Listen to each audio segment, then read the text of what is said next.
Good morning, noon, or night, ladies and gentlemen. If you're looking for a new game, boy, do I have the series for you. Welcome to another episode of Hidden Gems, where we take not-so-popular games and shove them right in the public's face. The game we're going to be reviewing today is Shrine 2, which started off as a Doom 2 mod. Developed by Scumheads, it is a retro first-person shooter hellscape where you go around slaying, whatever the fuck this is. The game starts you out in the middle of a jail cell, and you look up in the hole, and the guy's like, hey, here's a fucking weapon, go use it. So you cut off a lock, and then that's when the game starts, because when you cut off the second lock and pick up this puke grenade, then that's when people start fucking with you. Tip of advice from me to you, do not put it on the hardest difficulty if you're just starting out, because I did that, and the game dropped a big bucket of puke, shit, and also foreskins all over my fucking face, because this game is very difficult. The combat in this game is surprisingly fluid and responsive, and honestly, you just get a certain amount of satisfaction just fucking up everything in your path. The further you progress through the game, the more weapons that you have to unalive people, and the weapons are definitely diverse. This game does encourage map exploration because it's got secrets and galores everywhere. Fair warning though, the sound effects might scare the absolute fuck out of you the first secret you find. For example, on my first playthrough.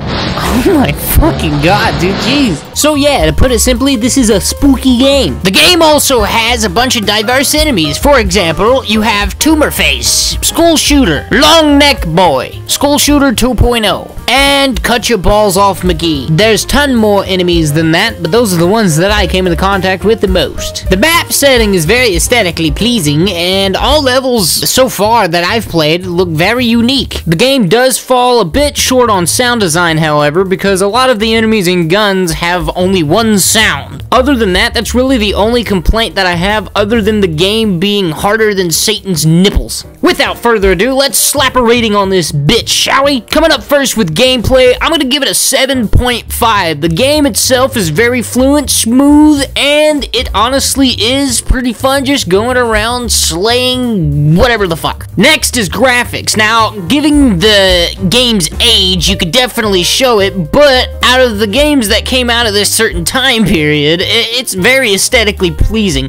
You could tell what is what, and not once did I ever look at a graphic and go, that doesn't belong there. I'm gonna give it a strong 6.5. And finally, the piece de resistance, the fun factor. Out of all the games that I played with this specific recipe, I gotta be completely honest with you, I was hooked right out of the get-go because the gameplay is challenging, the gunplay smooth, and like I said, it's just satisfying killing whatever the fuck. The fun factor is a very strong 8 out of 10. Now wrapping it up with the overall view, I'm gonna give the whole game overall a 8.5. Like I said, the gameplay's fun, graphics are aesthetically pleasing, and the game's just satisfying all around. You could pick up this game on Steam, zero charge. That's right, zero smackaroonies, none, zip, nada, free. It is completely free to download. All you have to sacrifice is a few little pieces of memory, and, you know, it's just good always, what the fuck.